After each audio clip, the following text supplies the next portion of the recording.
Abonnez-vous sur votre chaîne YouTube DKR 221 et n'oubliez surtout pas de cliquer sur la cloche pour recevoir les notifications. mbokki internet DKR 221 ñu ngi leen di nuyu di leen dalal ci seen émission la grande interview tey nag dañoo seeti benn ndaw bi nga xam ne day yëngu ci politique si parti APR moom nag ñu fekk ko fii si agence ASP tey ñu nar a waxtaanee lu jëm ci politique nar aussi waxtaanee lu jëm ci local yi surtout nga xam ne leen leen jëm le 23 janvier 2022 Rassoul Diouf ñu ngi koy woowee moom nga xam ne ñu ngi bokk nekk aussi membre fondateur ñu woowee H24 Rassoul Diouf ñu ngi leen nuyu di la dalal ci plateau bi. merci beaucoup yaay Kumba maa ngi lay fay di am mbégte ak contentement dal leen fii ci suñu bërëbu liggéeykaay di nuyu mbokk internet yi nga xam ne yëpp ñu ngi ñuy seetaan à travers DKR 221. waaw Rassoul Diouf li ñu lay njëkk a laaj mooy lan mooy H24 lan moo tax ngeen sosoon ko ak ñan ñooy membre fondateur yi. waaw yaay Kumba merci beaucoup H24 nag benn kuréel boo xam ne la ay ndaw ak ay magu coalition présidentielle ñoom ñoo am yéene wu créer ko création bi nag li ko waral moom mooy indi suñu plus-value suñu contribution ci li nga xam ne moom mooy la communication gouvernementale bi nga xam ne moom moo nekk parce que jàpp nañ ne am na ay structures yoo xam ne ils sont dédiés pour ça mais léeg-léeg dafa am ay rëq-rëq yoo xam ne da ciy am te li ko waral moom mooy la plupart des personnes yi nga xam ne ñoom communication bi ñoom ñoo ko waral wala ci ñoom la war a dem yenn canaux yu ñuy utiliser parfois dafay jafe mu ànd ak la communication institutionnelle bi les structures gouvernementales di def loolu moom moo tax ñoom ñu jàpp ne war nañ mun a am taxawaay boo xam ne dañ koy taxaw ci wàllu pour contribuer à diffuser davantage li nga xam ne moom mooy communication gouvernementale bi loolu moom moo waral taxawaayu H24 nag beneen bi moom mooy l'animation politique au niveau de nos différentes bases jàpp nañ ne aujourd'hui aussi des cadres yoo xam ne kenn ku nekk yaa ngi liggéey fenn ci administration publique jot nañ ñu am benn taxawaay boo xam ne ku nekk fi nga dëkk di nga jàppale parti bi ak grande coalition bi pour mu animer base bi yokk massification bi ñaari mbir yooyu moom moo waral création H24 nag yi moom moo tax ñu taxawal ko. waaw Rassoul suñu déggee li nga wax waaye am na ñu doon jot a wax naan H24 dañ ko teg ngir défendre Macky Sall contre détracteurs yi nga xam ne ñoo nekk ci réseaux sociaux yi loolu am na wala amul. bon en fait il s'agit pas de nekkul dañoo créer benn structure rek pour di xalabante di xarante ci réseaux sociaux yi parce que ñi nekk H24 nag boo xamee composants yi xam ne ay kilifa ñoom ñoo ci ne donc par principe ce sont pas des gens qui pourront passer leur journée à di tontonte ci réseaux sociaux yi maintenant il est bien de dire que suñu objectif globalement aussi défendre parti bi li nga xam ne moom lay def président de la république li mu liggéey moom ak majorité bi bokk na ci li waral ñu samp structure boobu mais bokk na ci aussi li ñuy woowee animation ak massification grande majorité présidentielle. Rassoul Diouf ku ko xam-xam ko ak maire muy mouvement élèves étudiants républicains sa taxawaay ci boobule mouvement. waaw c'est vrai que nous on a démarré nos classes en politique ci maire national je rappelle que je suis coordonnateur du mouvement des élèves étudiants républicains de Rufisque ñu am liggéey boo xam ne liggéey nañ ko ci liggéey bu bari ak tous les étudiants du département maintenant aujourd'hui ce que je retiens mooy jàpp naa ne foofu ñun la ñu jàngee foofu la ñu tàggatee véritablement ci li nga xam ne moom mooy politique mooy profité ci occasion bi de rendre hommage suñu coordonnatrice de l'époque muy Thérèse Faye Diouf ak camarades yi nga xam ne yëpp ñoom lañ bokkaloon structure boobu di wax ne je garde de très bons souvenirs du maire parce que à l'époque bi président di falu ñun daf ñu fekk encore ñu nekk ay étudiants ay ndaw yu gëmoon projet bi mu amoon ba tax na tey loolu moom moo tax tey ñu ànd ak moom ba ndege ni si tey donc je garde un très bon souvenir du maire di féliciter d'ailleurs le coordonnateur en place aujourd'hui Ablaye Diagne muy un ami boo xam ne on a partagé la même faculté di ko wax ne aussi fi mu teg tànkam loolu la.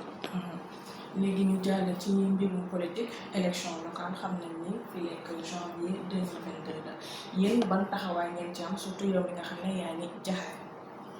waaw élection locale yi comme tu dis nous on a déjà mis nos listes dugal nañ ko ba valider nañ ko au niveau de Jaxaay comme au niveau du département de Kër Massar di wax ne rek pare nañ di xaar bu pré campagne bi tijjee ak campagne électorale bi ñu dem seeti askan wi yëpp au niveau de Jaxaay yóbbu leen projet de société bi nga xam ne moom lañ am pour bu ñu jëlaatee mairie bi parce que aujourd'hui yàlla def na ak le nouveau découpage Jaxaay se retrouve au niveau du département de Kër Massar mu nekkoon bëgg-bëgg boo xam ne askan wi dañ ko doon laaj depuis belle lurette parce que dañ jàppoon ne au niveau de Rufisque ils étaient dernière de la chaîne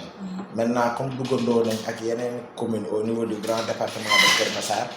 ñu ngi ñaan rek mu nekk li nga xam ne day amal njëriñ askanu Jaxaay yëpp ak askanu Kër Massar. waaw ñi ngi nekkoon ci Jaxaay xam ngeen ni Jaxaay ku ko xam plan Jaxaay dégg ku ko xam dégg nga plan Jaxaay nga xam ne ñu ngi leen octroyé woon kër yooyu ci atum 2005 ci jamonoy Abdoulaye Wade waaye nag këyitu kër yi fu mu toll Rasoul.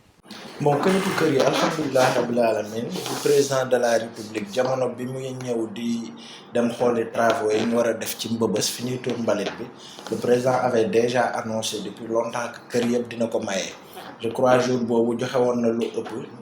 200 këyitu kër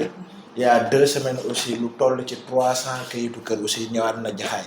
bon muy loo xam ne nii population Jaxaay yëpp am nañ ci kontante parce que aujourd'hui kenn ku nekk xam na la moo nekk ci am un logement décent boobu moomal sa bopp ñuy remercier waat encore une fois le président de la république ci jéego yooyu nga xam ne def na ko di ko ñaan li nga xam ne moom moo des ci ay kayitu kër aussi mu jàppale ñu ci ba askan wi teel cay jot parce que mbébét boo xam ne la ñoom ñëpp soxla nañu ko.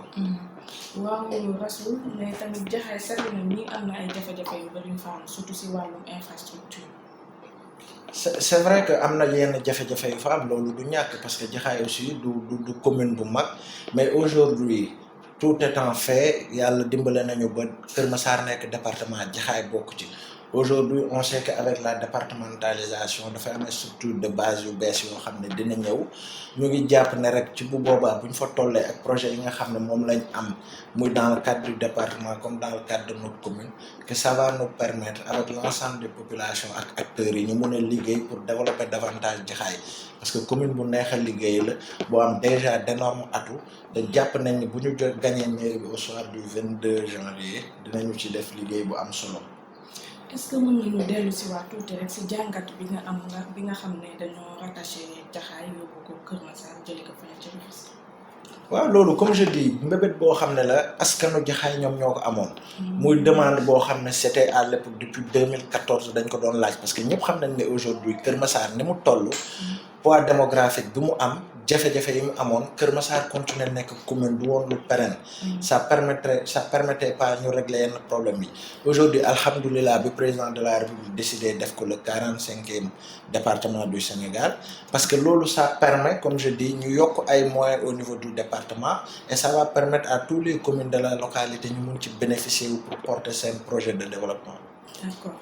d'accord Rasoul Diouf mais dañ la bëggoon laaj tamit sa proximité ak ministre Omar Gueye nga dellu si waat tuuti rek. non ministre Omar Gueye on n'est pas si proche que je sais pas man xaw ma peut-être fan ngeen déggee loolu il fut notre leader quand nous on était au niveau du département de Rufisque parce que moom moo doon coordonner Alliance pour la République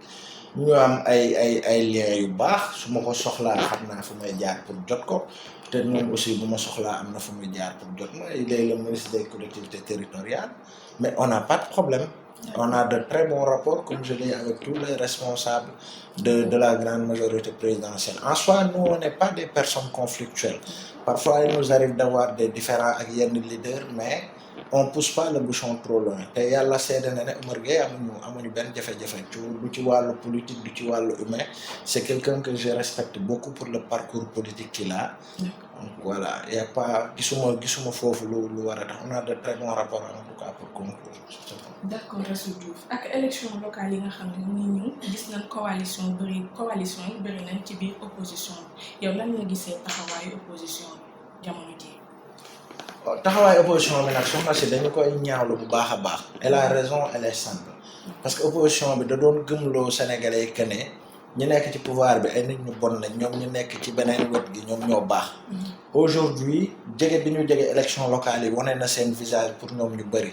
te li mu wane moom mooy que c'est des personnes ay pouvoiristes lañ pour ñu bëri parce que gis nañ jafe-jafe yi am déjà pour former seeni liste gis nañ jafe-jafe yi ñu am pour former seeni coalition parce que kenn ku nekk sa intérêt personnel moo la ñor Sénégal ñorul la localité bi nga jëm ñorul la liy avancé loo réew mi ñorul la parce que man déggaguma bi ñuy waajal élection yi ba léegi am naa suma camarade yu ma dégg comme notre directeur général Birame Faye à Fatick il avait présenté son programme Cheikh Ba à la Médina il a fait la même chose il y a beaucoup de responsables yoo xam ne ils ont présenté des projets de société ci localité yu dëkk mais man xawma benn membre opposition boo xam ne bëgg na benn commune dem présenter fa programme boo xam ne nee na bu jotee mairie bi tel lay def wala tel li ñu seetlu ak li ñu gis rek moom mooy que c'est des personnes yoo xam ne ils sont mûs que par des intérêts crypto personnels te loolu jàpp nañ ne du loolu moom mooy jëriñ Sénégal. Au niveau des dossiers yi mu am ci pendante en justice. Maintenant le président de la République ce qu'il a dit c'est clair moom nee na dans sa personnalité du koo xam ne bi muy nekk opposition doon na ko xoxotal donc du tey la ñëw pouvoir nit mën ko intimider et ça c'est la réalité des choses. ba fi mu toll nii li xew Sénégal te ñun ñëpp ñu gis ko moom mooy aujourd'hui on a une opposition malhonnête et anti-républicaine ñoo xam ne à chaque fois que mu am jafe-jafe yoo xam ne ñoom la concerné ci wàllu justice bu décision bi faree seen bor ñu ne justice bi baax na mooy comme l'exemple de leur liste yi nga xam ne yenn préfet yi dañ ko rejeté woon aujourd'hui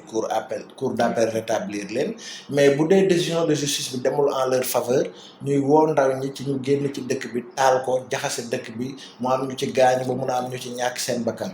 maintenant aujourd'hui loolu le président de la République waxaat ko ne que li fi amoon doot fi amati te gis nañ aujourd'hui que ne l'histoire lui a donné raison parce que seen génn 10 novembre bu mujj bi ñoom ñëpp ci mbangase xama mbaaru xar lañ mujjee te loolu jàpp nañ ne du cëru kilifa war ngaa mën a def politique def ko ci defin bu rafet boo xam ne kenn du la jàpp ci yenn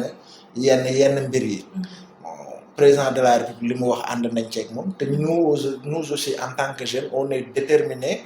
à garder li nga xam ne moom mooy stabilité wu dëkk bi. Apparemment si say wax président Macky Sall moom jàmm ak salaam la woote ci élection 2022 yi ñu jëm locales yi mais xam nañ ni élection ku ko wax bon xam ne des fois mu am tuuti violence gis nañ ni fan yii Sonko ba mu demee Ziguinchor problème yooyu fa amoon ba élection yi di jëm yéen a ngi bàyyi xel loolu. bon xam nga président de la République déjà moom nitu jàmm la boo ko xamee dans sa personnalité nit ku dal la kuy wax rarement la liggéey la xam et puis il est ferme dans ce qu'il fait